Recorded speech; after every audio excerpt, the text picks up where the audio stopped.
Yo, what up? I'm about to go grab me a snack real quick. Be right back up here and get back into the painting, yo. Yo, Boozy, what it is, man? Yo, the Battlefield is good, man. I'm enjoying the Battlefield, bro.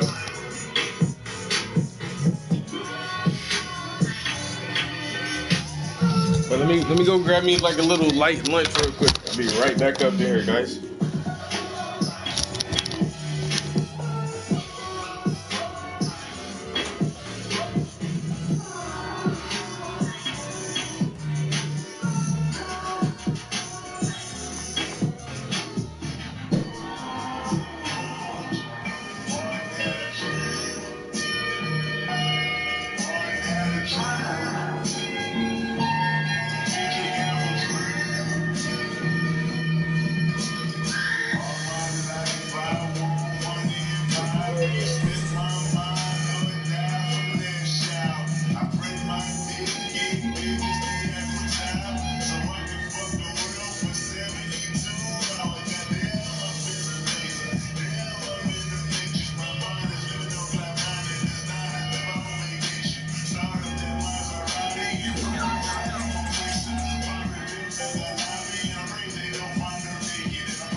Shaking that ass on the floor, bumping and grinding that pole.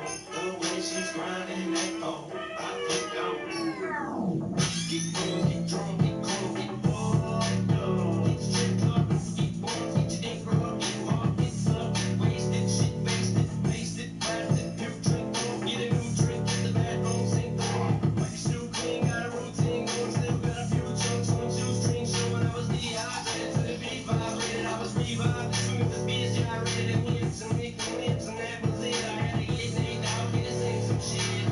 To the one to the three. I like good pussy and I like good trees. Smoke so much weed you wouldn't believe, and I get more ass than a toilet seat. Three to the one to the three. I met a bad bitch last night in the D. Let me tell you how I'm gonna leave with me. Conversation and fantasy. Up to the motherfucking mountaintop. Heard motherfuckers talk, see them drop. If I ain't got a woman, I'ma pick up a rock. And when I bust your ass, I'm gonna continue to rock. Get your hands on the wall with your 2 left feet. It's real easy, just follow the beat. Don't let that fire girl pass you by. Look real close, go strobe like fire. Have a party, let's get it started. Go and shake it. I'm looking for a girl with a body and a sexy strut. Wanna get it funky, baby, step right up. They got retarded. Some girls are body. I'm looking for a girl that will do whatever the fuck. Come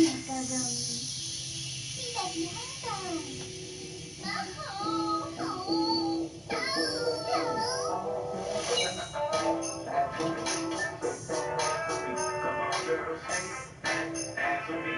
Shake that ass for me. Oh, girl, shake that ass for me. Shake that ass for me. Come on, girl, shake that ass for me. Shake that ass for me. Open your mouth for about 4 or 5 minutes. Take a little bit of this, blow around with it. Twist, but don't spit it. Swallow it, now I'm finished. Yeah, me and Nate, you double G. Looking for a couple bitches with some double D's. A little champagne and a couple leaves. Living in the Miami Beach. We're gonna have a party. Cue the music, let's get it started. Go and shake it. I'm looking for a girl that can fuck me my hover truck. Couple little G's and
fucker of the day.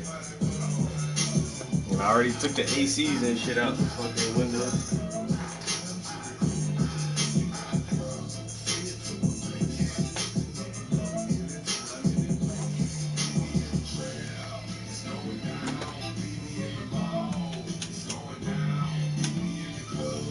It's going down. Anywhere you meet me, guaranteed it's going down. Meet me in the strap. It's going down.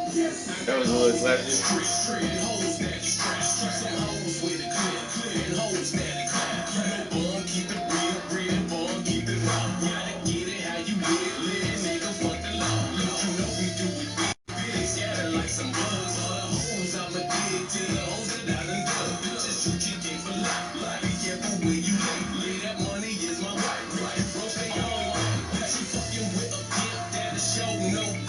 A trick or a sip, that shit ain't in my blood. Your favorite bitch is smut. She steady sucking dicks, keep them hoes bent over like they bout to run the piss. Now watch a pimp shine, a dime at a time. You niggas ain't real, you be lying, nigga rhymes. My pocket full of rocks, knock a line out a cop, make a drop to the floor. Give me all that she got. Hey, white Air Force Ones, presidential kush.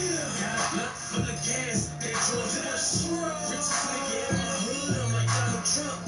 Orange body, yellow top, money in the trunk. Turn the ceiling fan on, got the kitchen fuming. Turn my wrist clockwise, got the city moving. I'm hollering at you, I'm about to flood the block. What's with every kind of drug? You gon' need a Hummer and dough. Off the Escalade when I cruise, gripping on the wood wheel, making big boy moves. If a nigga disrespecting, then I'm knocking him down. MJG will be right there with that block and that pound. Them thick red bones wanna be baby mamas, giving hugs and kisses, knocking bitches out in my honor. It's that space age pimpin', put a dick in the skirt. Never die, getting money to the end of the earth. I get that money from the front to the end of a purse. She know a pimp when she see it, so she handing it first. Mr. Pimp type MJG, who she sexing with? Keep a naked bitch, she wanna be a executive. Her mouth is good, her pussy never skimpy. She keep it up, I take her from a Buick to a Bentley. You want some money, yeah, we keep it by the liter. I sprinkle this pimpin' on a hole like I'm a drug OG. Sixth grade, bought my cash, on my hustle skipping class. Mama jumped on my ass, 21 in a Ferrari, or something foreign and fast. And you know I keep that strap just in case I got a black. It may just be a test, they wanna pick my brain. Or if it's just my time, I treat it all the same. I never was a snitch, and I never was a lie. I never trust no bitch, be real till I die. King of the South, every nigga suicide me. Bills going off, now we're running like a traffic me. And if I'm pimping, nigga, you ain't gotta ask me. Latin on my side, shot it down in my backseat. Give a fuck about it, hate it down like a chip. See a nigga face to face, bet they won't fight tip. Smiling at the Jerry White face, try to night tip. And if they lock me up, all the fans gonna ride tip. Blue dreaming late, got my mind gone. So high, I'ma land in different time zones. Two white girls, and they going in. Juicy about to fuck a kin friend and her twin. I don't do no X and O's, I just want that back. Had my money or I turn your shirt into spaghetti. You want these O's, you want these P's, or you want these grams? Juicy only do it with bitch. I parked the Lamborghini without a handbrake. Money on the stove, call that a pancake. Yeah, I eat the pussy like red ham. Took a picture with Spider-Man, that's a webcam. My bitch got attitude, her color matte black. She snap her fingers when she talk, call it Snapchat. I send troops to your home, don't wanna war with me. Was it F-rated in the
girl don't like a lot of the same stuff I like on my pizza.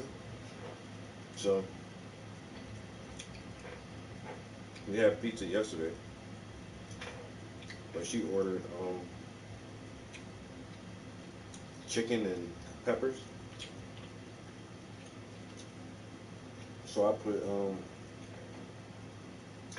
put some turkey pepperoni, some green olives, and some horseradish cheese on it, just to spice it up a little bit. This shit fire.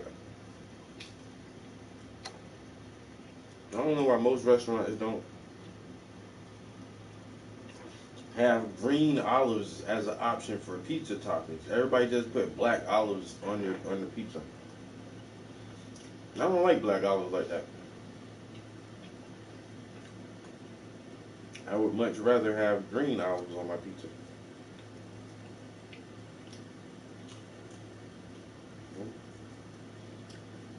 I just add my own toppings. Fuck it.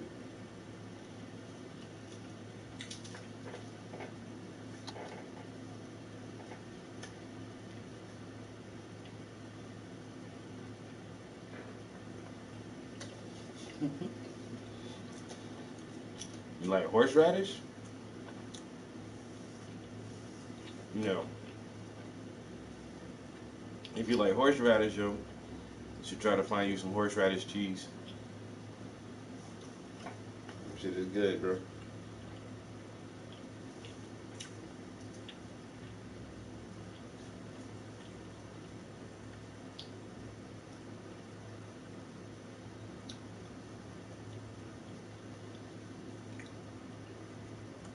I didn't even know they made horseradish cheese till a little while ago, but they do.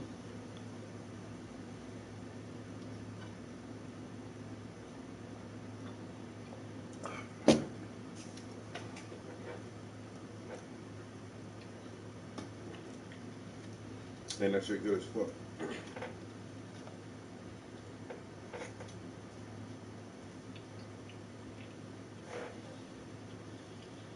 Mm.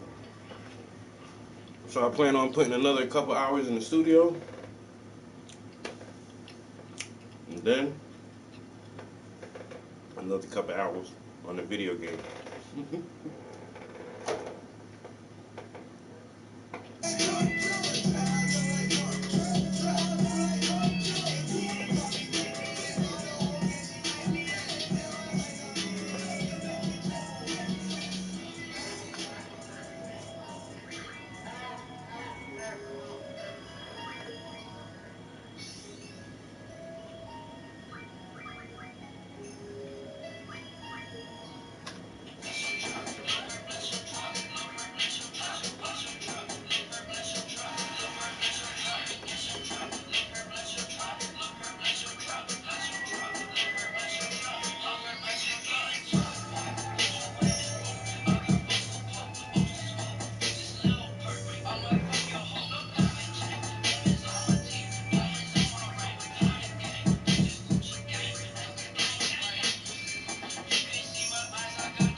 You gotta look into that. You got to, bro.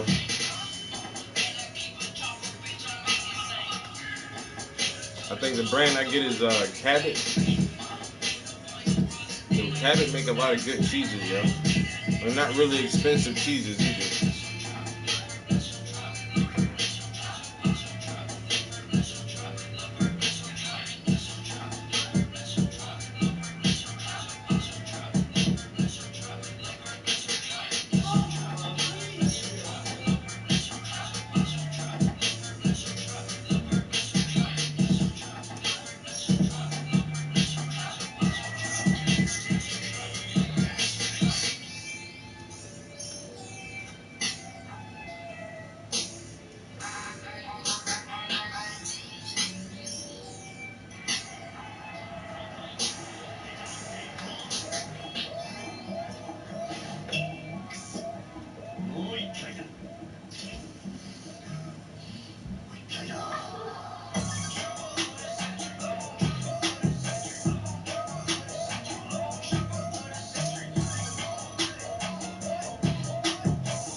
started off with that food, caught people's attention. Like, type nigga. Alright, fine. Got him. And that's just in like, what, a couple hours? I got 2 followers behind it. I said, what happened to all the brownies? Huh? Huh? Somebody ate all the brownies. I gotta put more mouse traps out, man. Must have been the mice. I put that shit in my plate. How the fuck did they get in there? Those are some pretty big pieces of brownies they ate.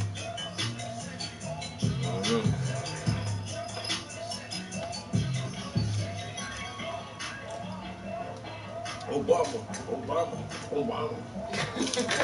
I'm so dead. I'll make both boxes next time.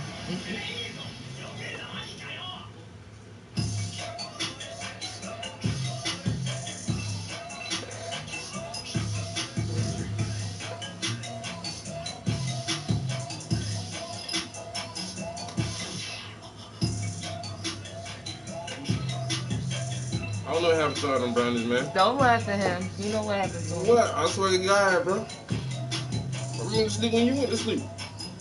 You was up in the middle of the night. I seen that bowl by the bed. That wasn't there before we went to bed. Got you there. No, that was there. But I had some brownies when I was gaming earlier. Let's see. I didn't know I ate that much. I thought I just had like a little. There's 2 brownies left.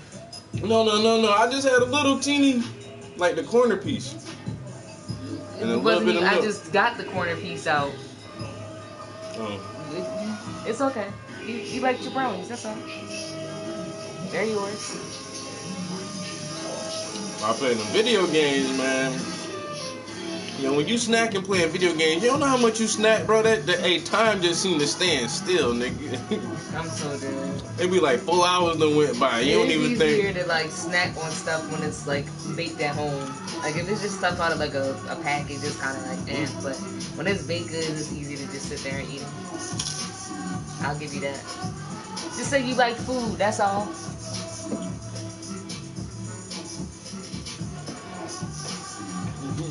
Puff already said, like, nigga, every time I come to your stream, you be eating, bro. It's not my fault either. It's not my fault. Y'all just happen to catch me when I be eating, nigga. I just eat a lot. It requires a lot of food.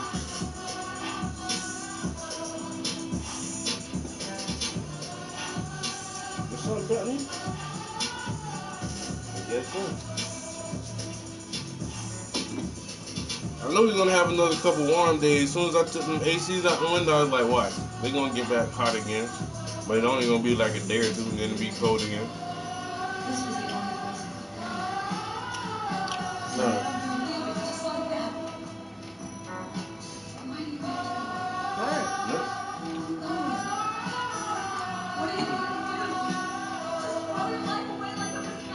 You just threw it like away like it was nothing.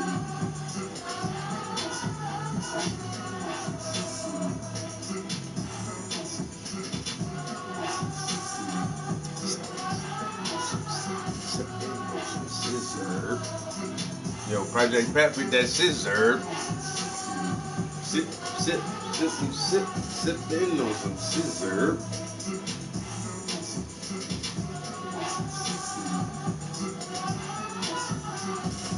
Oh man.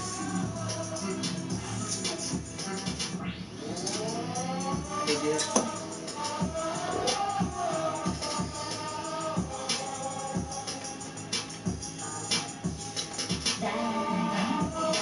Alright.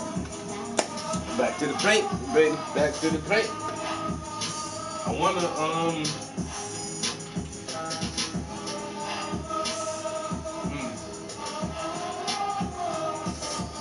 start detailing the raw packs.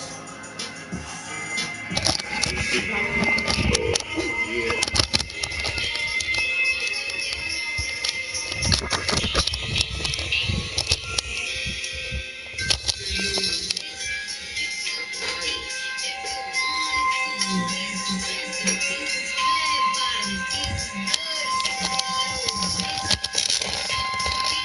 If you wanted to.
Almost anything sound good with the right mix on that shit, yo. He be killing this fucking beat, chopping it up like that.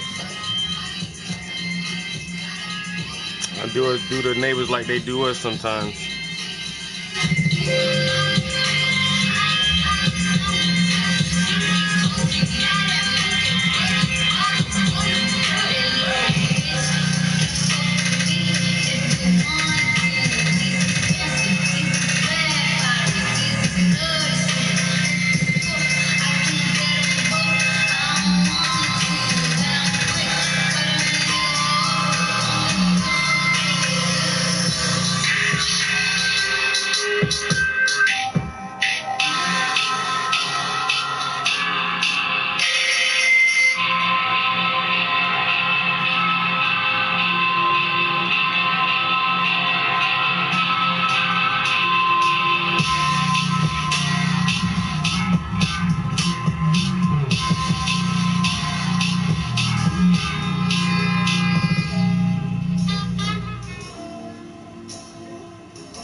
Shout out to my trap nigga. Shout out my nigga Bo. You don't know trap. I'm out the house. Trapping out the house with the boys on the windows. Trapping out the house with the boys on the windows. Trapping out the house with the boys on the windows. Try out the bando. Try out the bando. Try out the bando. Try out the bando. Man, try that the bando. Try that the bando. Trapping out the house with the boys on the windows. Trapping out the house with the boys on the windows. Try out the bando. Man, got two like Rambo. Got word like Birdman. Got white like Lizzo fan. Made 100 set all the pussy fans. On the corner serving grams. My nigga be on the block hard. My nigga be serving that hard. Got bricks like Shaq. And the free throw. I got bricks like Shaq at the free throw.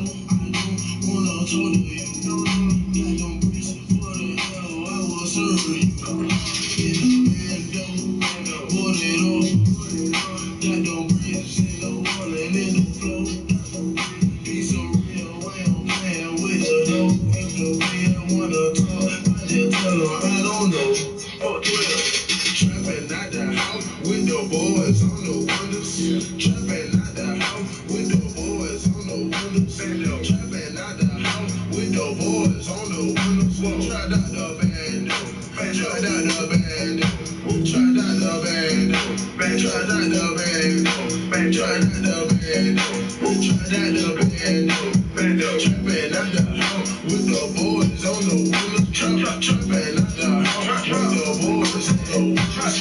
Trapping in the vacant, serving all my patients. Get it from the Haitians, hanging out my allocation. Getting to the money, running to it, trying to chase it. Like it when she make it, cook it when she naked. Throw it in the microwave, it crocker, how I bake it. Trapping in the middle, big guns like Commando. Flip it like a sando. Foreign bitch, she look like J-Lo. Get it brick from Venezuela. Me deploy, his name is Pedro. Trapping out the house with the boys on the windows. Trapping out the house with the boys on the windows. Trapping out the house with the boys on the windows. Try out the bando. Try out the bando.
Ago I said the mix can make almost anything sound good except this shit. Man. I don't care what beat you put Gucci Gang on that shit, just don't.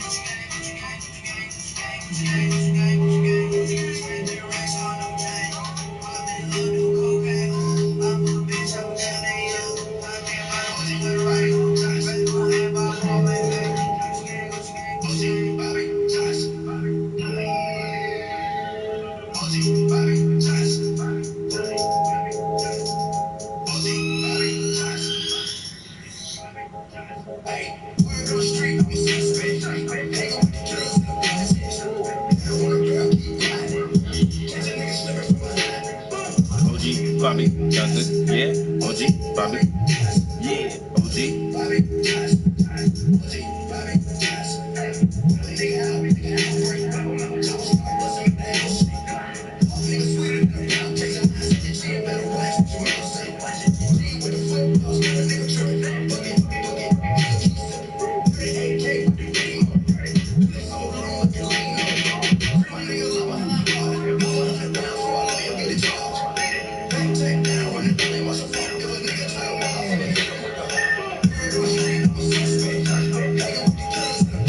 Project. Quiet.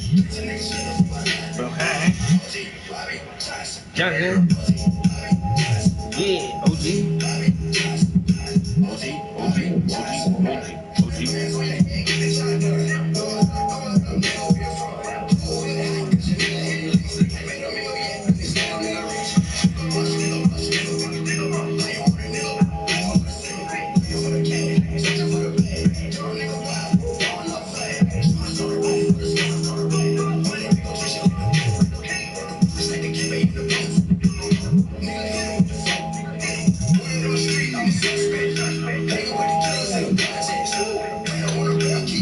Quiet. From behind. Get him. OG. OG. OG. OG. OG.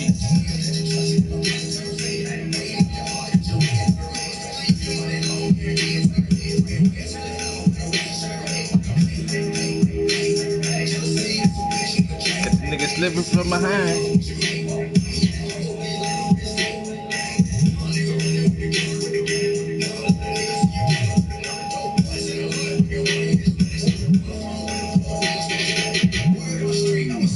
Suspect hanging with the killers in the projects. Quiet. From behind. OG. OG. OG. OG.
That's not the bad.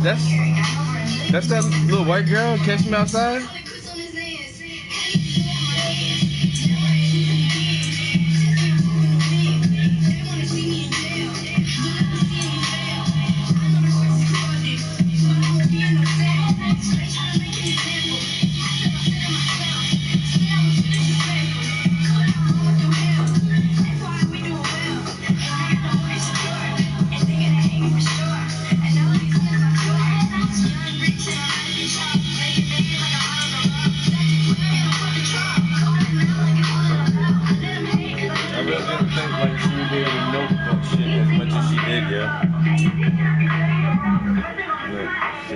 Motherfucker smart as she would soon.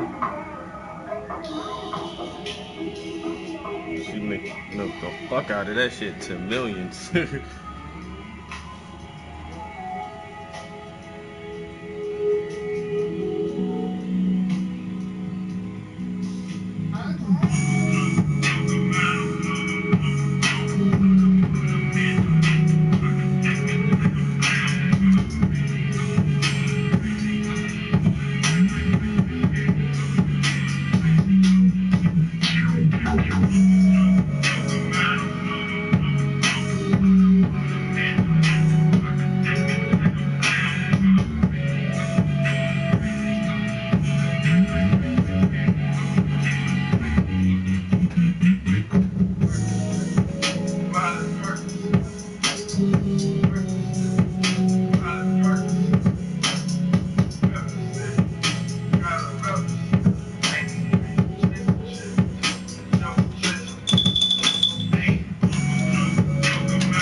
Back up, back in, front end, back in, back in, back in, boom, back in. You know what I'm saying? So they gonna be having time on this.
Indigo League is about to fuck up the game, son.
All you folks who have recently discovered the joy of life out here, welcome from your new neighbors at Tractor Supply.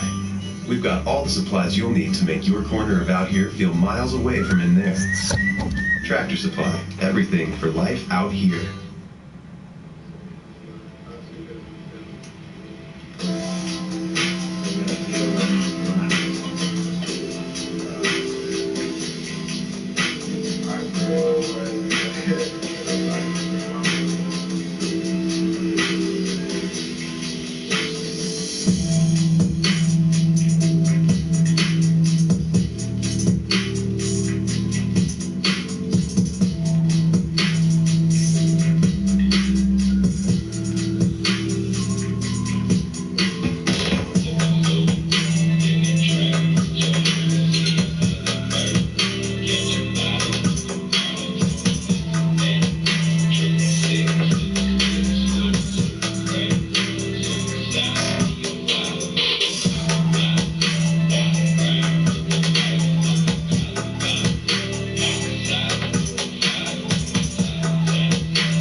Asian dad.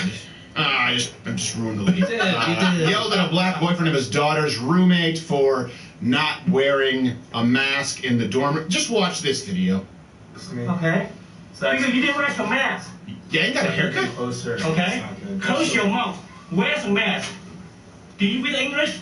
Do you read English? No, I'm actually. You read English? Okay, you don't read English. Then you should go back to your country, man. I don't know where you're from. Is this a joke? No. Ballsy statement. I just didn't let you pass it. This to me? She looks away. What do you want her to say? Huh? I'm not talking to you anymore. Huh? So what? This has like 50 million plays, right? Something like that?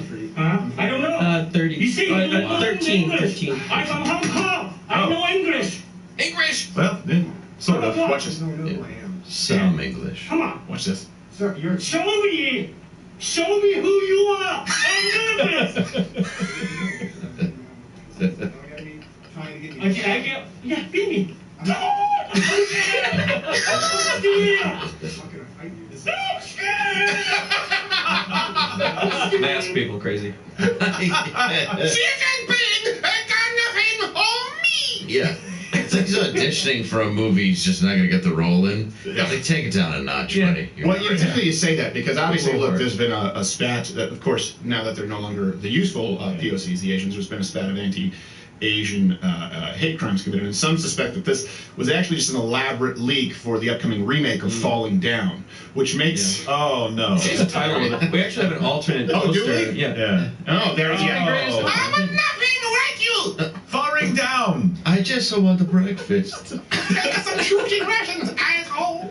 I love how this guy's making fun of his English Yeah. in poor English. You know what? You know though? what about the breakfast scene in that movie where he's in the, Yeah. fast food? I understand wanting McDonald's breakfast so bad you pull out a gun. I get it. But that's rules are rules. Rules are rules. That's It's when it was shut 5 down. minutes over. Yeah, you could have come in 10 minutes earlier, Yeah, but come on. unfortunately you were waving a gun in traffic. That being said, if they don't make your Sunday look like the picture, well, it's out of my hands. Oopsie. So, Yeah, that's true. Nothing I can do. You speak English? That's the only time I've ever heard that voice say, go back to your country. Yeah, wow. While in America. Yeah, it's like only a redneck has said that, and that guy. Go back to your country. Go back. Go to my country. They shall wood shift up your farm. Yeah. That's Kimbo. As it is, No. Just kidding. No, that's the Japanese and Chinese. They shove wood chip. I know, I bet. Which is a very creative form of torture and tells you that their militaries have too much time on their hands. should have been like, I was wearing a mask, but until you walked in, I was pleasing your daughter. Oh, now you have potty mouth. I swear. Yeah. Now you praise me. Oh, now you have potty mouth. Nothing like perpetuating original stereotype. Oh. See, there's no proof to that this is how we really talk. No proof at all.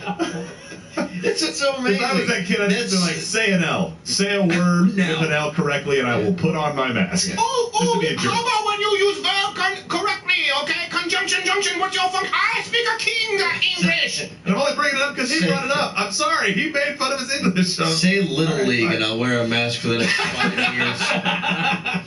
Better yet, read this live ad for colloidal silver. He started it. I'm sorry. No, but it's funny because it's like you get called racist where it's like all these things are based on something that's real. It's a suggestion funny. that people from Hong Kong pronounce their L's and R's differently. Right. My mom's French Canadian. Oh, She yeah. never uses plurals properly. I don't understand it. Everyone here knows True. it. She will never include an S where it's required, Right. and then she'll add it where she doesn't need to. She'll be like, "Well, I have 2 sons." Okay, Yeah.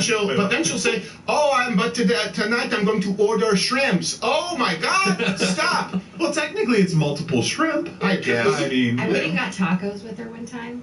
and she took the tortilla off, and she was like, "I don't like to eat the skin." I love Francine. Well, Michigan's the same way where they add S to everything. Yeah. It's like I work at Ford's. I went down to Walmart's. Yeah, it's it used to be Kmart's. Yeah. I committed some arsons. Yeah. No, that was correct. It was that is true. In Detroit, I mean, look, in for a penny. Yeah. Watch Louder with Crowder live, Monday through Thursday, 10 a.m. Eastern.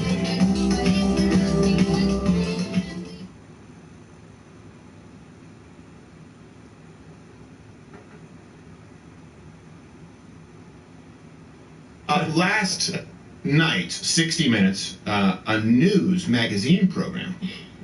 The best. It's different from a news show. Is it really? It's a news magazine program. News magazine program. I apologize. Program. And Andy, what's his name on, right? Rooney. Andy Rooney? Wasn't he on there? I have no idea. The Facebook whistleblower was Frances Haugen yesterday, and this is the new Facebook whistleblower. And let's look at what she had to say on 60 Minutes. Frances Haugen told us she was recruited by Facebook in 2019. She says she agreed to take the job only if she could work against misinformation.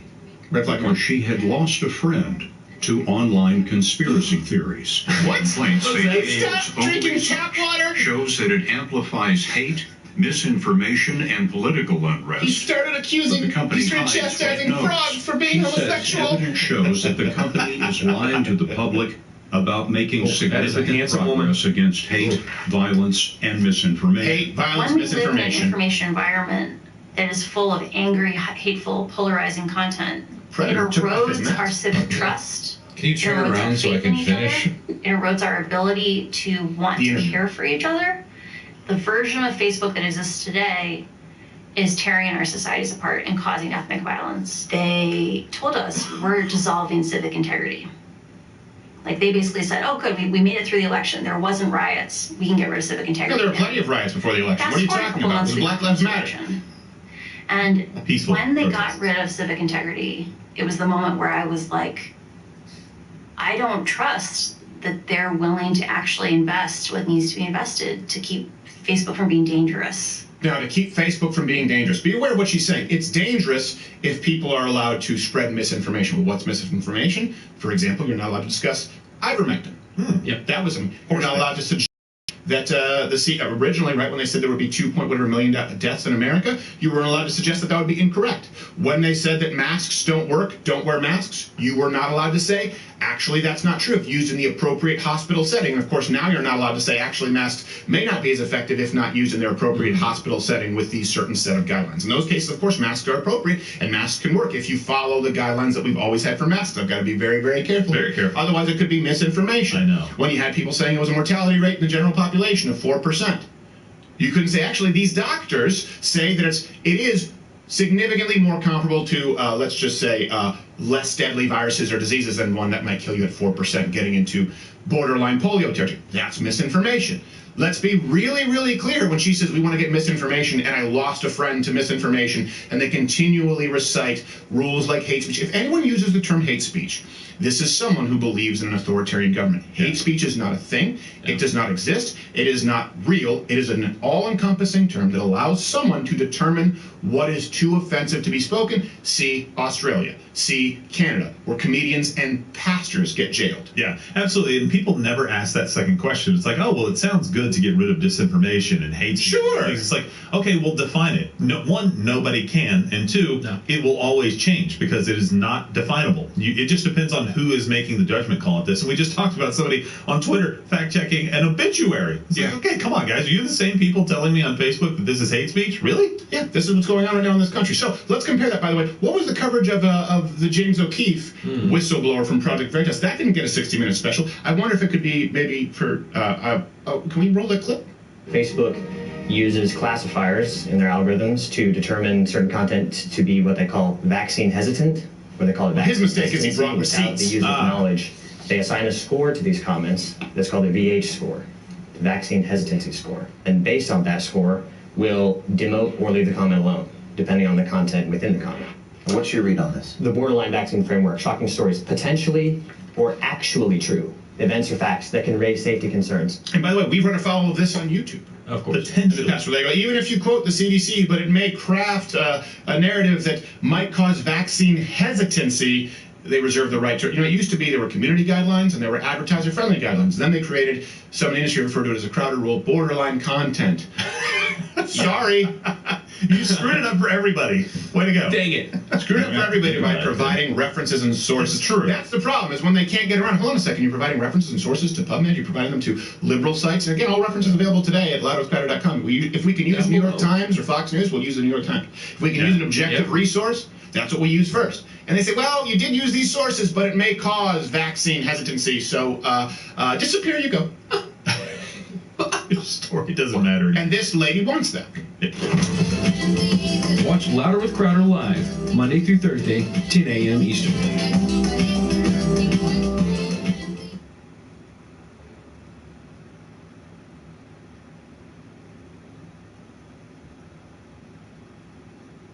Were promised they could invest in a secure retirement without penalty.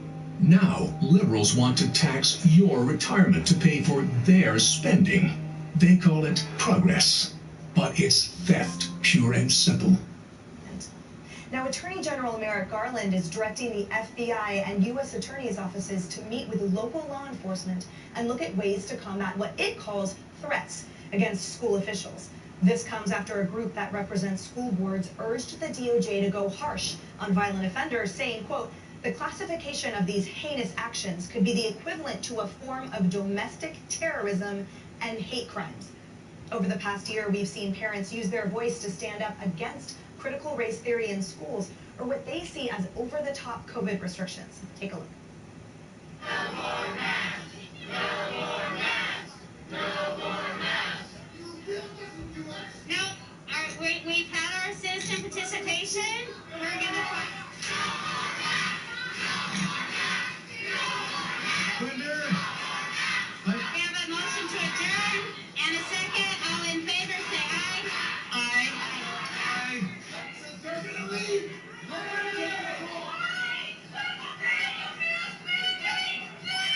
You should be ashamed. Your actions have been despicable. It is clear you don't listen to our objections, but the world is listening. The Western culture and values that brought forth Christianity in the founding documents are being called evil and racist. Even more so, white children are being told untruthfully that all the problems in this country were their fault. But critics say getting the federal government involved is a step too far. When you nationalize the effort to go after people based on political speech, when you determine that one size fits all, that the FBI should be looking into these isolated incidents, this isn't a national group that is, garnering support and mobilizing people. Will Kane, you come to this conversation as both a parent and an attorney. The National School Boards Association is calling on the DOJ to review what they call threats and violence under the Patriot Act, the Gun-Free School Zone Act, the Matthew Shepard and James Byrd Jr. Hate Crimes Prevention Act, the Conspiracy Against Rights Act, the Violent Interference with Federally Protected Rights Statute, in addition to calling on the United States Postal Service to intervene. It seems like there's a big snowstorm with a lot of snowflakes. A lot of snowflakes, though, who are ready to weaponize, Emily, every act, every branch of this government, every military police force in terms of the FBI, to protect the system, protect themselves. You said I come to this conversation as both a parent and an attorney. I also come to this conversation as just an extremely concerned American citizen. Look, Emily, I think we laid the groundwork for this, and when I say we, I think so many of us are guilty. Republicans embraced the Patriot Act.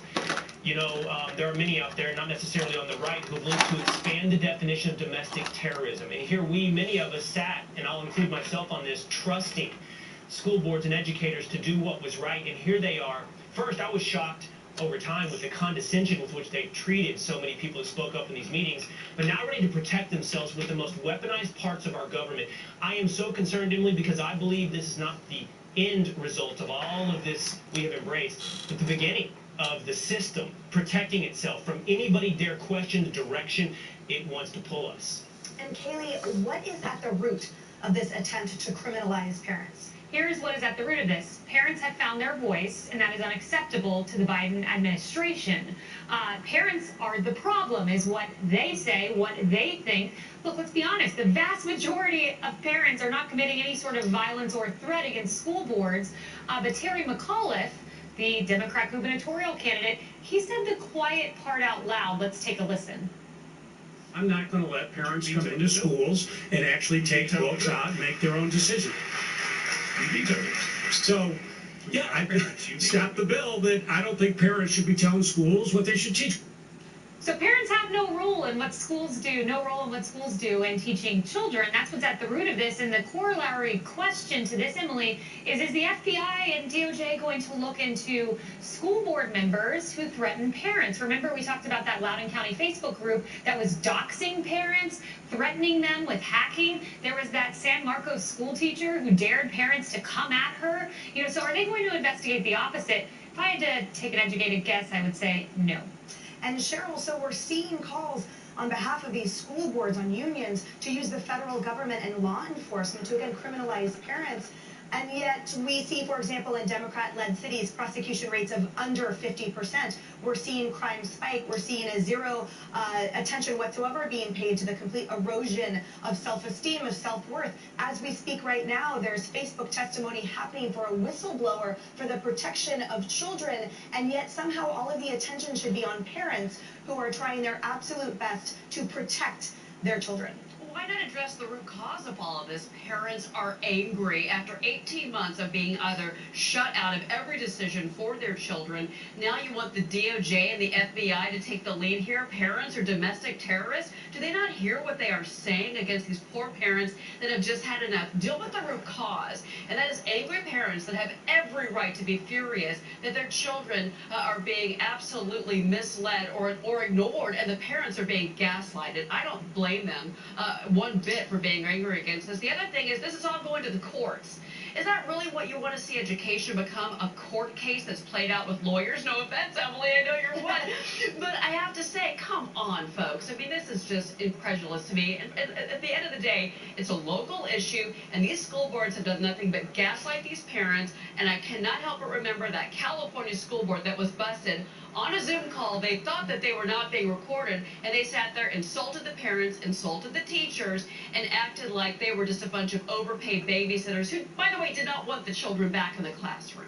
Wow. You know what, Emily, if you would allow me, I want to piggyback on something Cheryl is pointing to.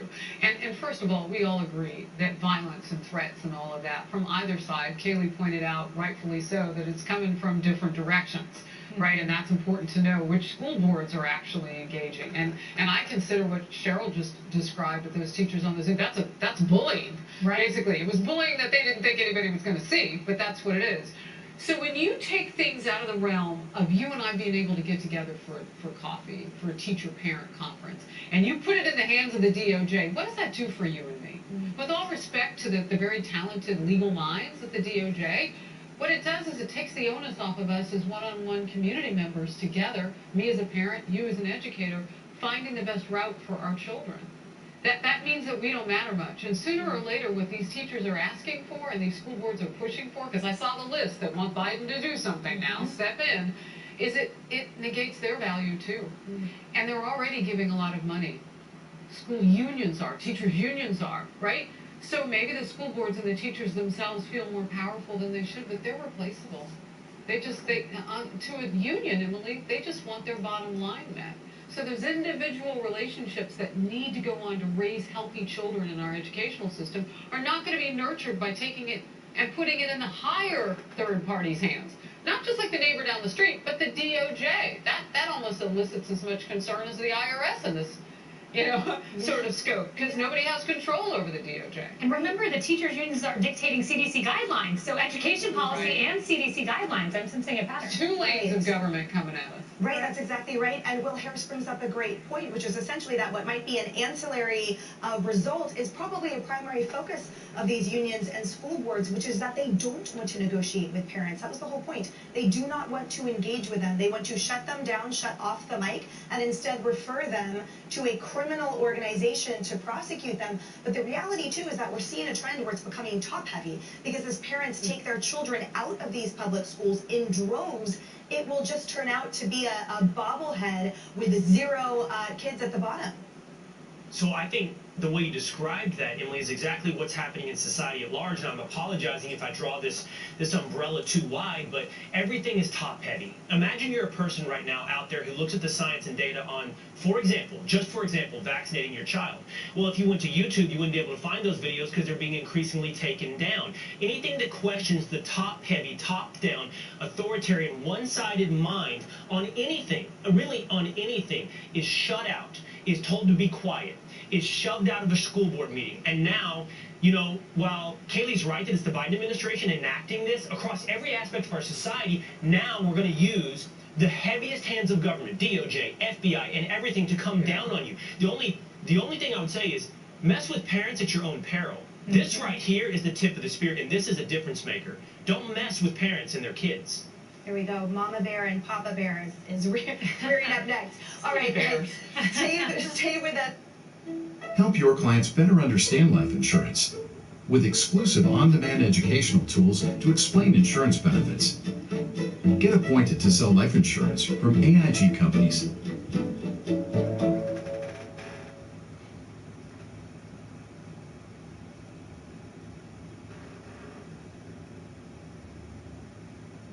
We are going to talk now more about the border situation in depth with the former head of Border Patrol, Rodney Scott.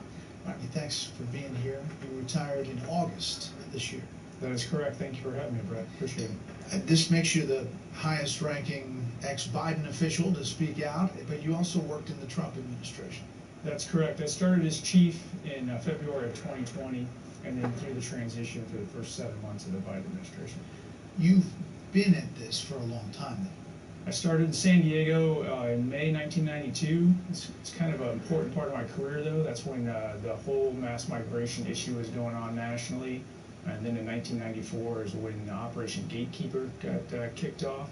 And I had a front row seat to that as a young agent. That was the forming years of my career, if you will. Yeah, so 30 years as a civil servant dealing with border issues primarily. Obviously, you've briefed both parties, but you're not a political guy. Correct. I've done my best to stay nonpartisan. I obviously have not hesitated to advocate for border security, but I just lay out the facts without politics. Well, let's talk about the facts and what has changed from the Trump administration border policies to the Biden administrations now. The real thing that's changed is the focus on border security in general and acknowledging that border security is critical to Homeland Security.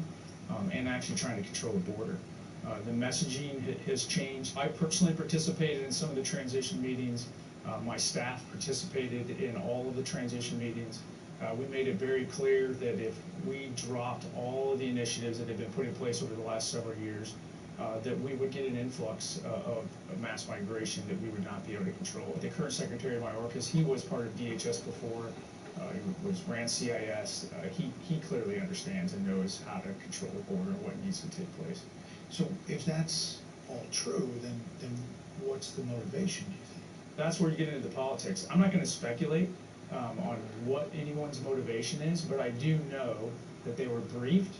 It was very clear. There are people involved in this process that have been involved before, and they're choosing not to take simple common sense steps to secure the border. Can you, for the average viewer at home, articulate kind of the difference about what would happen if an illegal immigrant came when you were Border Patrol chief before January 20th, 2021, and what happened after? With Title 42, and that was a Health and Human Services regulation for COVID, you got to carve that part of it out, if you will. They would be met at the border, immediately fingerprinted, photographed for records checks quickly, and then expelled back to the country they came through. And so during that time, the vast majority of people were quickly expelled back to Mexico or back to Canada, or other countries even where we had flights taking place to quickly get them out of the country and then keep America safe. That was slowly chiseled away. So right after the administration changed, There was some messages that went out, if you will, that we were no longer going to expel anyone under 18, unaccompanied minors. So as soon as there's any vulnerability that we show, or any certain class of people that we carve out to be processed under different processes that are going to allow them to come into the U.S., that will be exploited. We saw that immediately with the unaccompanied children. A couple of other decisions later, they started expanding out vulnerable populations, family groups coming through Mexico that's increasingly were getting released into the U.S. and processed under Title 8 instead of 42. That's families, pregnant women, and suddenly it was expanding beyond anybody under 18. And then that just continued to expand, correct. And what's the result of that? The result of that is the message goes out, and then instead of having a couple of hundred encounters a day, we quickly went up to about 6,000 encounters a day. The little bit of misleading messaging in the public today too is they think this is just Mexico or South America. Border Patrol caught people from 150 different countries coming through Mexico into the United States this last year before I retired. 150 different countries. Different countries. Coming through the border. Correct. It's basically just think like football. Basically, they fake a play over here, and the real play is going to the left. So when we get distracted with 15 to 20,000 Haitians under a bridge, that resulted in several hundred miles of border having no Border Patrol agents on it at all. That's where the cartels push the narcotics through, the criminal aliens, people that will not give up. We have over 400,000 documented gotaways, people or incidents where people crossed the border and got away this last year, and hundreds of miles of border where we have no idea what took place. That's what mass migration creates. You're talking about the cartels and moving all kinds of material, but specifically drugs, through the border. So this, look at the shiny thing over here, happens every day? It happens every day, and it happens increasingly the more that they can distract, the more that they can overwhelm our resources. So for example, in Del Rio, 100% of the Border Patrol agents for a couple of days were focused on that bridge. But we also keep forgetting that's a big, wide border. McAllen is still out of control. Yuma is getting overrun. The Biden administration has claimed that the thousands and thousands of illegal immigrants that they have released into the country over the last several months are being, quote, tracked, and that they have implied that there'll be consequences if they don't show up for their court hearings. Is that true? Again, it's a spin. So I can't say that it's not true, but I can say they're not all being tracked. Just by manpower issues. Just by manpower issues, and if every single one of them are being tracked currently, then that has to mean 100% of fugitive operations got shut down. And they skip court. I mean, they're not even really allowed to just go after them for that. Correct. That is accurate. And 90% don't ever get deported. How big a national security threat is it, that border? I think it's a real big issue. So knowing that we have 400,000 documented gotaways, when we have less situational awareness than we've ever had before, what we know about every single one of those is they did not want to meet a law enforcement officer. They were not surrendering. They were not claiming asylum. They were doing everything they could. They probably paid extra to be able to go through one of those gaps the cartel controlled. So when you hear Secretary Mayorkas say the border is as secure now as it was before, what do you say? That's just not true. He knows what's going on, and he knows that border is not as secure today as it was on January 19th. Talk about the border wall. What were the instructions after the transition of administrations when it came to the wall? So the presidential proclamation came out, and it was a 60-day pause that publicly available. We're supposed to do an in-depth study and then come up with a plan going forward. The Border Patrol did its part, everything. That was done within about 2 weeks. Several briefings later, there really had not been any decisions made. It went well beyond the 60 days. Many of those projects today are just still on hold. So we're paying contractors. For a while, it was almost $5 million a day between DOD and DHS to not build the border wall. There's wait.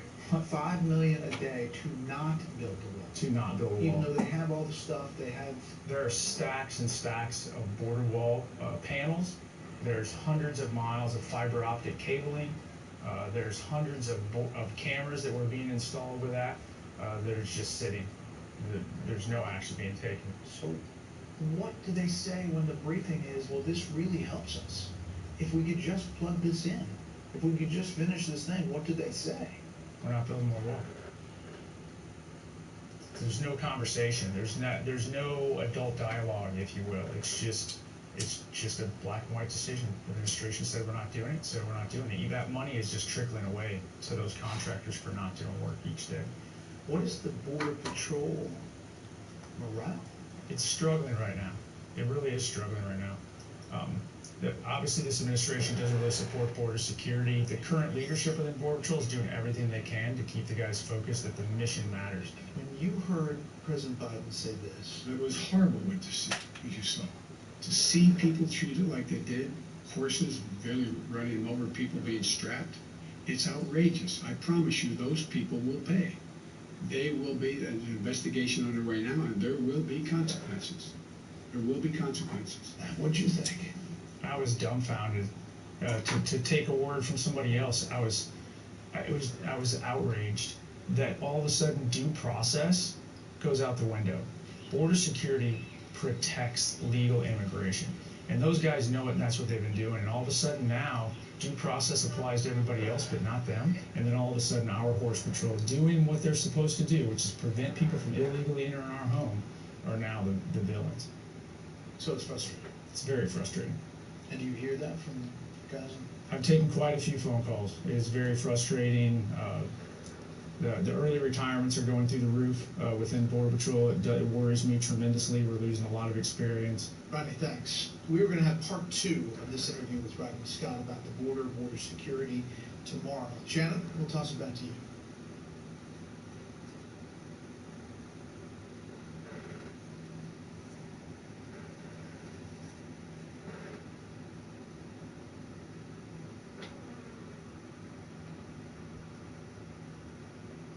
Hannity here. Hey, click here to subscribe to Fox News YouTube page and catch our hottest interviews and most compelling analysis. You will not get it anywhere else.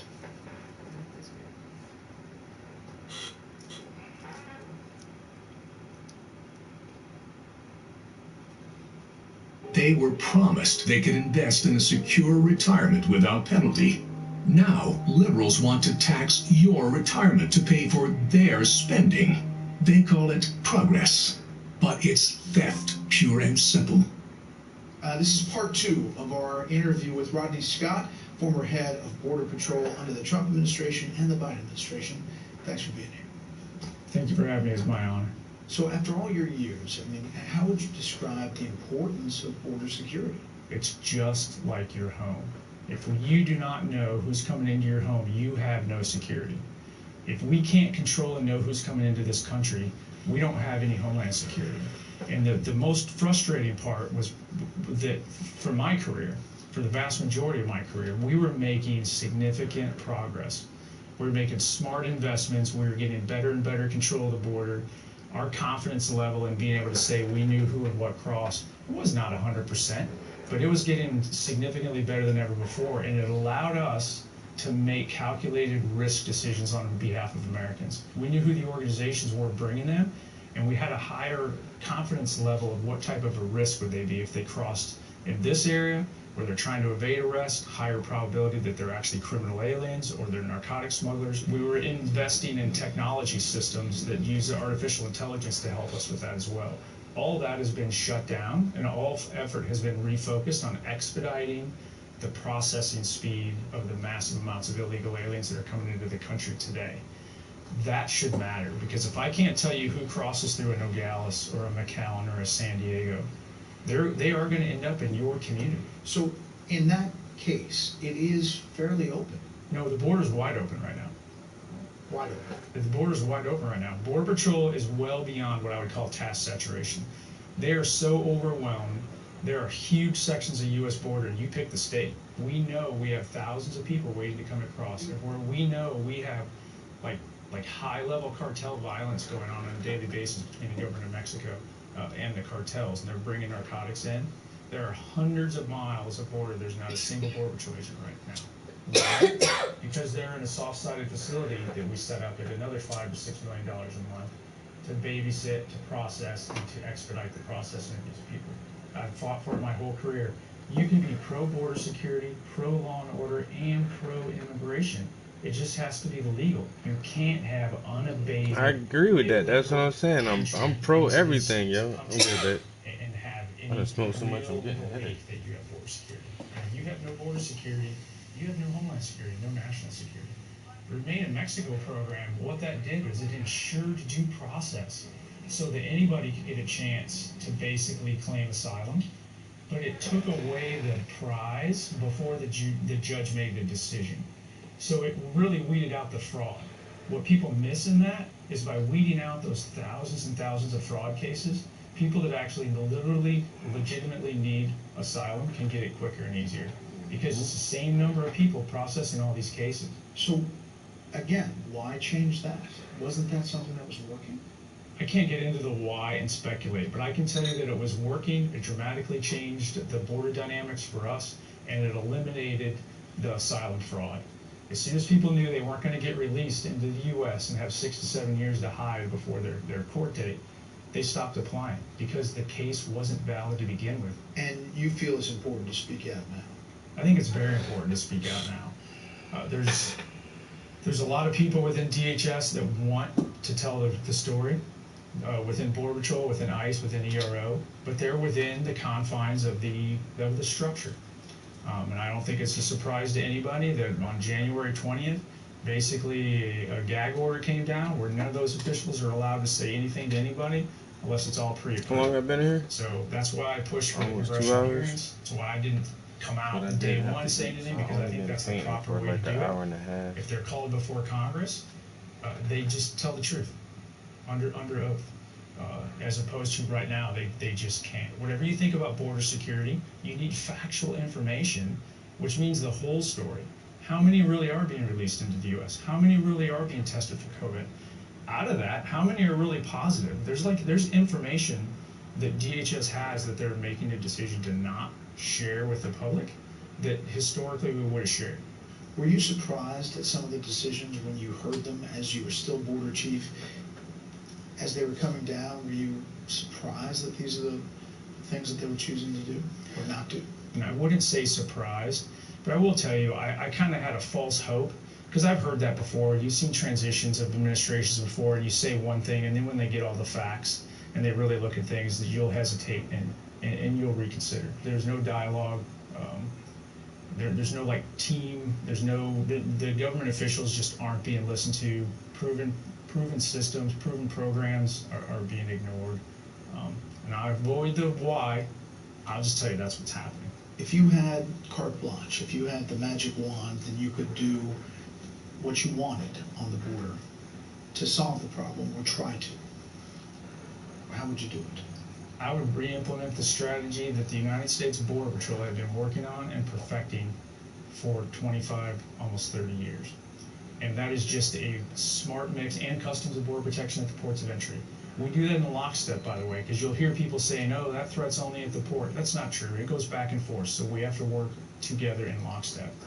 But we have been systematically improving border security for years through a smart deployment of personnel, technology, and infrastructure. What would I do is that simply continue to build out the border wall, that those requirements were developed by seasoned Border Patrol agents based on where that infrastructure could make the biggest difference and the return on investment long term. I would continue to invest in the people, but there's got to be a consequence for illegal entry. You cannot let people just come up, wave a flag, and then release them into the U.S. to get their case heard 5, 6 years later. They've already got the prize. They're already here. There's no reason for that. So you're saying that while it was a Trump administration policy, is not, people shouldn't be anti-political, anti-Trump. It's policy that the Border Patrol came up with over years. DHS personnel. So this is how it worked up until January 20th. And I was actually very proud to be part of this. I didn't create it, but I was proud to be part of it. People got brought in a room from ICE, from CIS, from the Department of Justice, from U.S. Border Patrol, and they were told, hey, what can we do with what we have? We're still going to work with Congress and try to get some of these laws fixed, but in the meantime, what can we work with? What can we do to secure the border so that we can go out and tell America we know who and what is crossing that border to the best ability we possibly can? So what's your biggest fear? when you look at the border? Beyond the border now, what I'm seeing kind of at the national level is hiding of information from the American public, so they can't even make a good decision. They can't make an educated decision because they don't have the information. That worries me. Just society in general, that how it's harder and harder to even people listening to me right now, you don't have to believe anything I say. Anybody that thinks that an uneducated smuggler bringing cocaine and marijuana across the border that successfully gets past Border Patrol agents is the only threat is kind of naive. There's a lot of other threats, and again, we'd have to sit in a different venue for that. But I spent 5 years after 9/11 working on anti-terrorism issues, specifically for Border Patrol and CBP, and bringing us into that arena to see what the other threats are that are out there. And they're real. But we're getting better every day to shut all that off and to put people's lives at risk in Kansas or Chicago or everywhere else. Because people along the border, they feel it, whether they're Democrats or Republicans, they are passionate And that's about another this thing issue. too. I really couldn't imagine living in a border state right now, especially living close to the border in a border state. And your local town or city is, you just always see these fucking Mexican immigrants, and you know they just hopped the border. What's the threat? I just can't tell you that because we didn't interact with them. But I can tell you, the Border Patrol arrested over 10,000 criminal Yeah, immigrants this is true. out of the people that Like, they fuck can't them. I don't care about people. The I'm other thing that not in gets my missed business. sometimes, that means they've been in the But I'd be US damned if before I lived committing somewhere and crime. they There's always no were stopping. global database that says what Some crimes people these think I'm people Hispanic more than they committed think I'm in black. So I Syria can only or imagine for like somebody who's Nicaragua actually or Hispanic Honduras. over there. At all. I bet you that shit Those is real bad. 10,000 Yeah, are this is people that true. have been here before and committed a crime. So It's just bad all around. just statistically, It's if you bad for build that everybody. out, there's some real threats to this They country out that there are getting relaxing biased and right shit. now. It's that not literally funny, but all it's it just takes like, is yo, to re-implement like, some of the really? That's what programs y'all that we wanna had in do? place. I understand they That gotta got round rid of the people up, but fraud, what that is that slowed supposed to down the do? flow. You're always going to have some people trying to sneak in What illegally. you think That's you why they finna have the Border round them Patrol. up like cattle? But they can make decisions Hog of tied where these they motherfuckers. deploy That much is more just so smarter crazy. when you're dealing I with don't know. manageable numbers than the And chaos that you have again, today. like something Which terrible until happened, I've so seen don't and heard be about, inhumane. there's Like, have nothing a like heart. what's Like, going to I'm come always tomorrow. gonna It's say going have to a get so heart. much worse if we don't fix this. Thanks for the time. Look at Maslow's hierarchy. Hey, Sean Hannity here. Hey, click here to subscribe to Fox News YouTube page and catch our hottest interviews and most compelling analysis. You will not get it anywhere else. Happiness, emotions, love, all that shit goes out the window when people are literally starving. When it comes to Christmas, and a place to live. They're clearly hungry. They're clearly scared. What would you do if you were hungry and scared? You know what I'm saying? Like, you gonna take your chances somewhere else, or you gonna stay there and die? I'm always take a chance to do whatever. Rather than die, yeah. Especially if your government ain't fucking with you, so it's like, coming here is not the move, because they just gonna stick you in a camp, and more than likely you're gonna die. But, and who knows, like, I feel like those are, a lot of the missing people are people like that, immigrants that just nobody knows about. Mm-hmm. All of those details are preliminary. So there should be something, I don't know, I'm not saying we have to let everybody in, but there needs to be something where we don't just kill people and treat them inhumanely.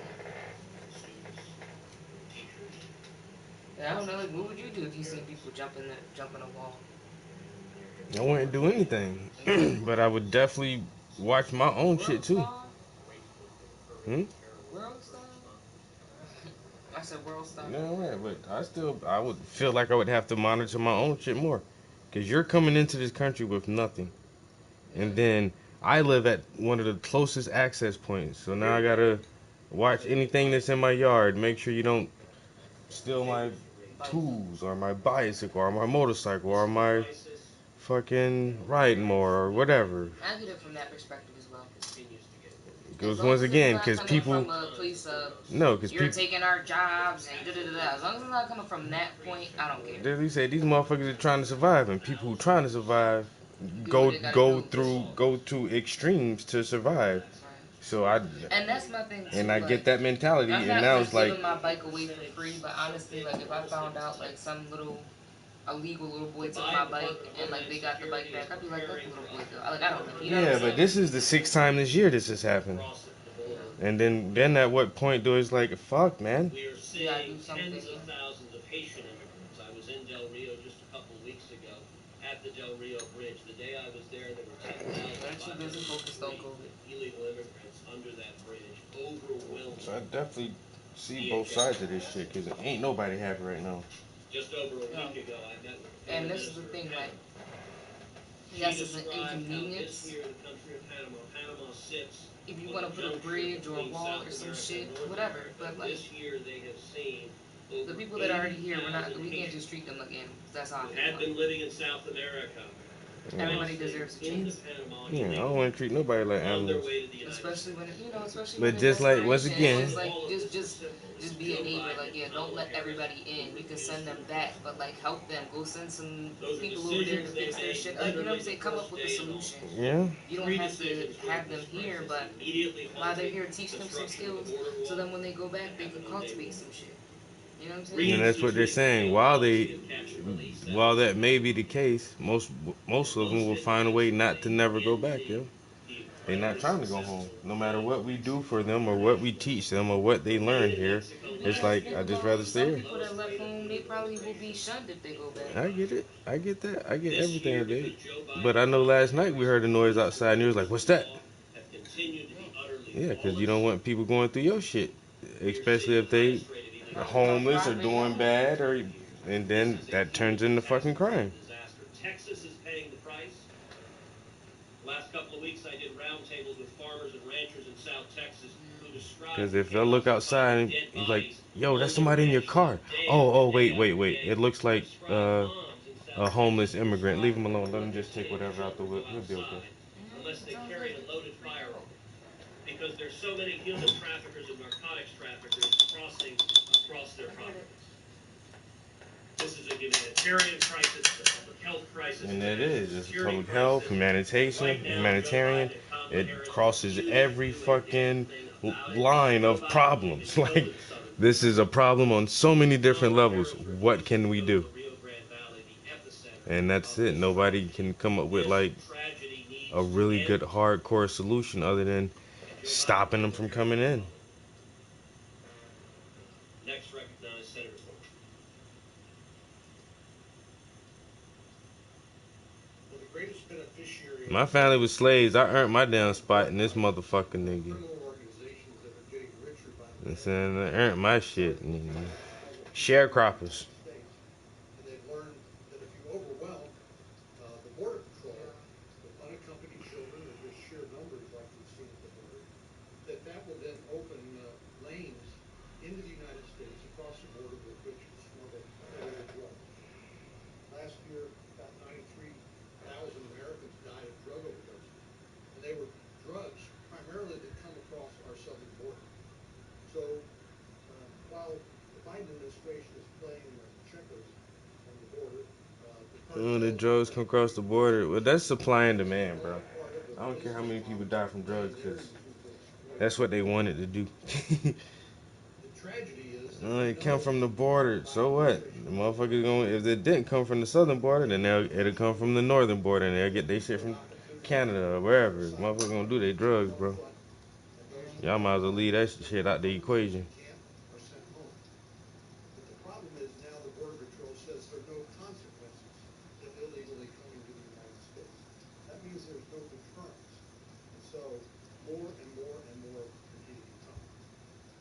Senator Cruz and I, of course, are working with border states, Ground Zero. We've talked to Border Patrol over many years about this, and the fact that Haitians showed up is really no surprise to us, because literally, if you have enough money, you can give to the United States from anywhere around the world. Matter of fact, about 150 different countries are represented in the flow of migrants coming across the border. Finally, let me just say, the President's press secretary said Republicans have given speeches but offered no solutions. This is my life right now. Senator Sinema, who also represents a border state, along with Henry Cuellar from Laredo, Texas, a Democrat, and Tony Gonzalez and I have introduced a bill called the Bipartisan Border Solutions Act to try to give the administration some place to land if, in fact, they're actually interested in engaging and doing anything about it. So far, all we hear from the administration is crickets. What's happening now is there seems to be just Okay, I'm starting to drop paint. Trace paint everywhere. At 9:30 county meetings in Iowa, I hear about the problems, the crisis at the border. I hear about illegal immigrants coming to our country. They want the President of the United States to enforce the law. Governor Reynolds is at the border today with several other governors, because this is not a Texas, New Mexico, Arizona, California problem. This is a problem for all 50 states in the United States. And when the illegal drugs come into Iowa from across the border, it's because the president isn't enforcing laws. When 15% of the people come across the border that have the virus, it's spreading the virus around the other 50 states. When we get terrorists arrested at the border, it's a national security issue. When we have law enforcement issues with criminals coming across the border, it's a problem for all 50 states. So I'm proud of my governor going to the border to bring attention to it, and other governors down there as well today, because this is not just a problem at the southern border. This is a problem that affects all 50 states, and the President of the United States takes an oath to uphold the Constitution, enforce the laws, and he's not doing it. And he should be doing it, and until he does it, we're going to have a continuing problem. Just Why as your my bitch senior ass in that Senator Chuck border, man? Grassley said, this is an issue for all 50 states. And we hear about it as we're out doing town meetings or visiting in all of Iowa's 99 counties. The reality, because Well, of why y'all ain't President just make Biden's one more failed county then? Damn. policies on the southern border, the reality is that every state is now a border state. All of the issues that are affecting Texas and those that are seeing this sweep of illegals coming across the border, all of those issues are now facing every other state in our union. So whether it is sex trafficking, human trafficking coming over the border, drug trafficking, which the counter drug officials in the state of Iowa says the majority of those drugs are coming up Interstate 35 through Texas from Mexico. It is affecting us. If it's gun trafficking, illegal gun trafficking, it is coming over the border from Mexico into the United States. All of these issues are affecting our communities and our families right there in the state of Iowa. And it's estimated by the end of this year, we will have seen 2.3 million illegal immigrants. 2.3 million. Put that into perspective, folks. There are 10 states in the United States that do not have a population of 2.3 million people. This is an issue. The Democrats need to acknowledge this is an issue. It's a humanitarian crisis at our southern border. As Chuck Grassley stated, not only do we have illegals crossing the southern border that are trafficking drugs, guns, but we also have terrorists. One former Biden official has stated that with an extraordinary number of people crossing the border illegally, of course, we are going to have rapists, we're going to have those that are terrorists, we're going to have other bad people. When I was a very young kid, I never understood why they called me. So folks, President I remember Biden, the first time I please heard of it, wake and I was up. like, why You do they have call to me? address this situation. Republicans have solutions that Anything we've that's foreign. outlined. It's your time to Right. act. That's what my mom said. She was like, because they're foreign. Like, but they're people. I have heard for months You know how kids people in the think? press say Mhm. this is But the they're highest people, number of like people me and illegally you. crossing the border in the I last understand, like, 21 there's an years. imaginary line That's that about just to says, be oh, nah, updated. y'all can't come over and kick it with Because us. when the numbers I'm like, come why in can't the they next come couple of days for September, we will exceed the number from 21 years ago. And this will be a record number of individuals that have crossed our southern border. I said, that's For the some tree strange hugger. reason, people still seem to say this is some kind of cyclical event. This is a problem based simply on the policy changes that happened in January the 20th of this year. When President Biden stopped the border wall construction, when President Biden stopped doing enforcement of catch and release and then decided they're going to instead just release people into the country and say show up for a hearing 2 or 3 years in the future and we'll check in with you then. when he dramatically changed the policies of how we handled immigration over the past several years, he actually released into the country millions of people. Here's the challenge that we face now. This administration knows full well how to be able to do this. They know how to be able to finish the wall. The pieces are already sitting there on the ground. We're paying millions of dollars to be able to watch those pieces just sit there in the desert. They know how to be able to finish the construction there. They know how to be able to do NPP, that is the Remain in Mexico policy, because a federal court has mandated that they actually reinstitute that, though they're dragging their feet to actually do what the federal court has told them to do. This Congress has put forward multiple different options of ways to be able to actually deal with the illegal immigration. But for whatever reason, they're choosing not to enforce the law. They're choosing to ignore federal courts. They will not turn over basic information to us in the numbers when we ask, or it takes months to be able to get numbers and information from them that should take hours, that we know full well that they have. This administration is intentionally dragging their feet. And while they say we do not have an open border, the entire country is watching what's happening on our southern border. Everyone sees what's going on except the Biden administration. We're not asking the Biden administration to do anything other than help the humanitarian crisis that's on our southern border and stop incentivizing people to be able to come to the southern border knowing that they're going to be released and to take that dangerous journey to be able to go. The message is very simple to me, and the message is that the administration needs to secure the border, enforce the law.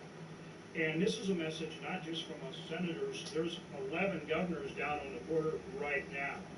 And so they're calling attention to this problem. We're calling attention to this problem. We've been down to the border, went with Senator Cruz and Senator Cornyn. There were probably 15 or more of us as senators. We went down to the border to call attention to this problem and said to the administration, secure the border and to support. What is your presence? How does that call attention? Just by you being there? Look, guys, we're here. You see, we came down. I'm standing in this town of Del Rio. I'm at the local Walmart here. There's Senator Ted Cruz. I'm going to go get a cup of coffee. We're trying to call attention to the border crisis. And it's very clear. The message down there is this is an open border. I mean, look at the numbers. Through September 15th, more than 1.5 million encounters with people coming across illegally. Last year, the entire year, less than 500,000 for the entire year. We're at a pace to exceed 2 million encounters on that border. And the numbers just keep going on. So, look, of course this can be done. Of course this can be done. Enforce the public health order, Title 42, the third safe country protocol, the Remain in Mexico protocol, build the wall. Contractors right now are being paid $5 million a day to not build the wall. And remember, it's an entire system. It's not just the wall. It's the wall. It's all of the electronics that goes with it, the equipment, and it's the people. Look, we can do this. We put forward many solutions. The only problem is the administration won't enforce the law. They won't secure the border. For my state, this month we're sending National Guard troops down at the request of the government. So the governors are doing everything they can. The states are doing everything they can. We're doing what we can. The American people need to continue to tell this administration very clearly, secure the border, enforce the law. Thank you, Senator Cruz. America knows we have a healthcare crisis at the border. And America knows this crisis was created by Joe Biden. And America knows that Joe Biden wants this crisis. My big concern are just the number of people crossing the border with infectious diseases. We know that millions of people across the border will cross the border this year. 20% of them are positive for COVID. Twice that many have been exposed to it as well. A third of the people that we're releasing into America are refusing the vaccine. As a senior medical student, I spent 2 months on a medical Christian mission in Haiti. And certainly I was I know how nasty these Haitians are. I've been there. They got tuberculosis, all kind of shit, man. I ain't gonna fuck with these Haitians. But every morning I got to the clinic, there was 60 to 80 people. 60 to 80 every day, nigga. And as we saw each one, they dirty. described the worms that they were seen. They got worms. In their feces, the worms in their mouth. Infectious diseases are rampant. Yo, them Haitians got worms in they poop, man. Y'all can't have them niggas coming over here pooping in our shit, man. How you know? I've been there. Every day, 60 of them a day.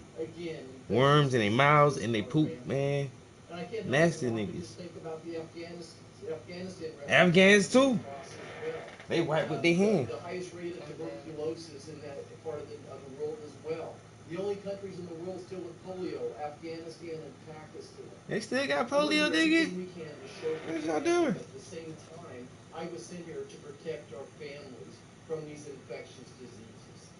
America knows that we have a humanitarian Yeah, he talking cash shit about Pakistan and Haiti. You know, Haitians got worms and whatnot, man. President Biden, Vice President Harris, my colleagues. Harris is not fucking with none of y'all niggas. Y'all might as well just stop calling her name.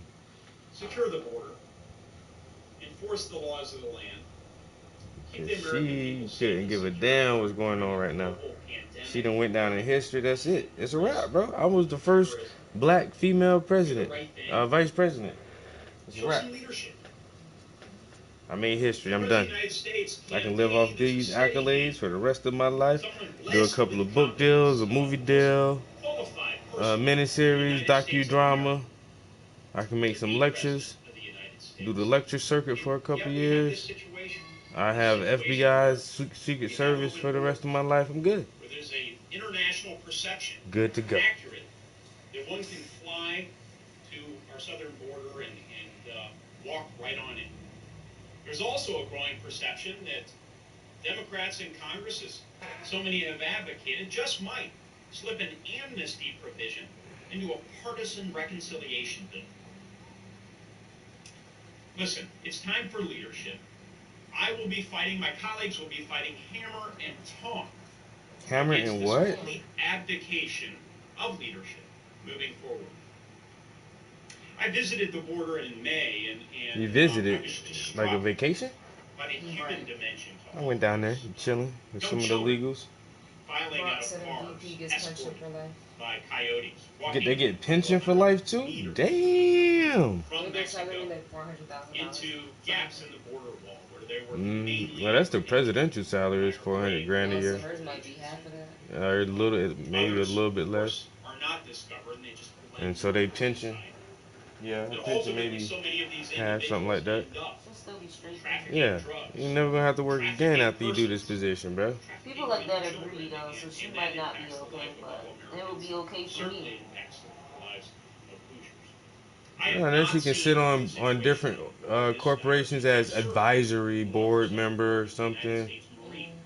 You know what I'm saying? Get a couple million a year off of doing that as her day job. And then, like I say, do a couple speeches here and there, give a little lecture or something at the university. recently spoke out, and he asked President Biden to lead, to get control of this situation. All right, guys, I think it's almost reaching that break time again, because I'm getting the itch. So I say once again, I plead For the President, or Vice President, my Democratic For games. colleagues, Oh, I was going to say, it's not in your time. I know, I said earlier. That's why I wanted, like I said, try to get one more paint session in today. So I'll take a little break now, go play some games for a little while, grab something to eat maybe, and then try to come back up here one more time before bed and put another 2-3 hours in, some evening streaming time. This piece is, it doesn't look like it, but it's moving pretty fast. Like I said, this tray has a lot of little different objects on here, and so just for this second layer of paint, it's actually going a little faster than I thought it would actually. So I'm not feeling too bad right now, so I feel comfortable enough to take a break. And I said if I come back and do another 2 hours, in the next 2 hours I can probably finish adding some details to the ashtray and then move over to the lighter. I can actually go over the red in the small package of raw right here. I went over that red lettering and I added the circle and the little insignia box here, or logo box. So I can do that to this pack. So if I can get the ashtray add some more highlights and details to the lighter and redo these letters by the end of the day. I'll feel good. And then tomorrow I can work on the lid of the grinder and finishing out the lettering on the bottom of the tray here. And then we can move to the large 3 objects at the bottom of the canvas. And then in no time, I'll be starting back at the top and working my way down again. Hands up saying, this is somebody else's fault.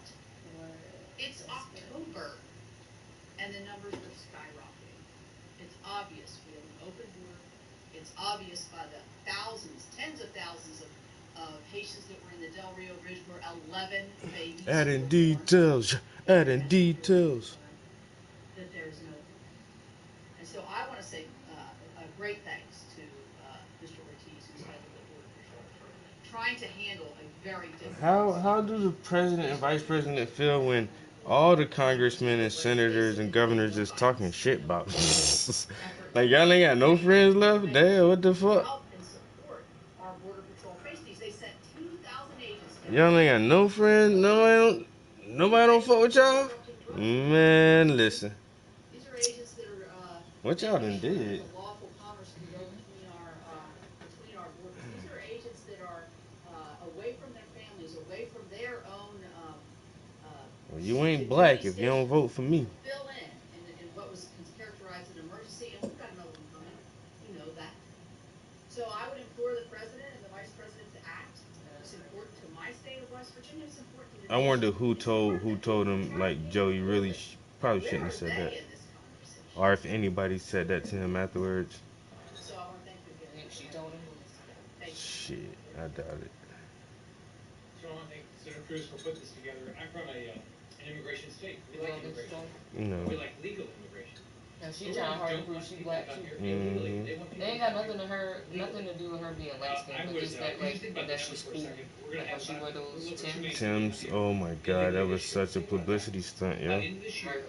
A straight photo op. Obama did not try to stop. Who have come here illegally No. this year. 1 out of every 100 Bronx said Congress trolls the president. here illegally this year. That's staggering. Trolling their ass hard, yo.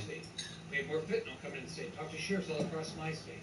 But here's something that Still not a back to CNN posted that clip of Bush. There was a refugee issue, Governor. Classic. I talked to the Obama administration, Biden administration, and they Classic news media. See the president. That motherfucker has some quick ass reflexes though, yo. Both times, yo. You can't even hate on that dude, man. That motherfucker juked the shit out that fucking shoe, son. I was like, damn. Juked the fuck out that shit, nigga. And that dude threw that shit perfectly. I didn't have a right. Just barely. That's wrong. If we're gonna allow, And that's it too. This motherfucker a reporter or something. How you throw so good? You must be playing softball in your free time or something. What do you be doing when you not at work, bro? Cause you threw the fuck out that shoe, homie. Like you be what you do, man? You the pitcher for your little league team or something, man? What you be doing, man? Yeah, everybody can't throw like that.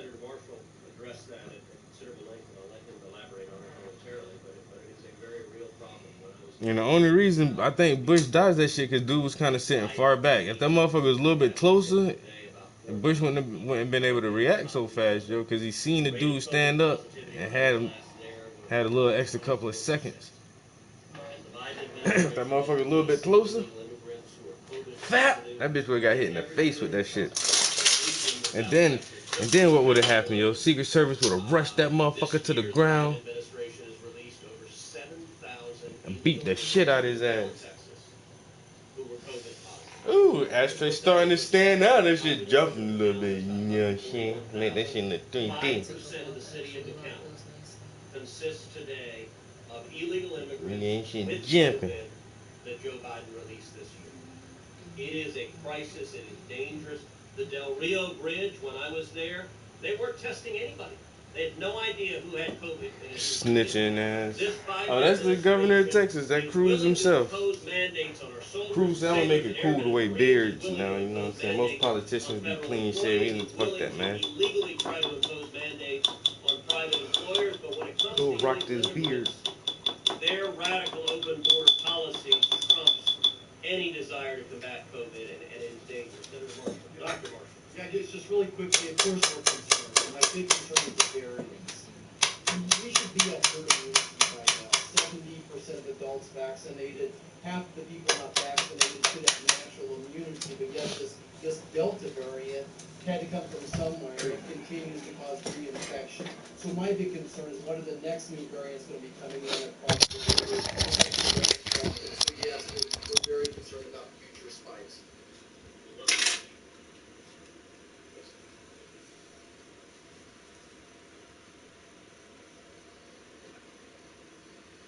Yes, and I will say it was rather striking when the White House press secretary claimed Republicans have no solutions, because we have been talking specific solutions from the very beginning. This was caused by 3 decisions Joe Biden and Kamala Harris made on the very first day of office. Number 1, they immediately halted construction of the border wall. How do you turn this around? Reverse that decision. Resume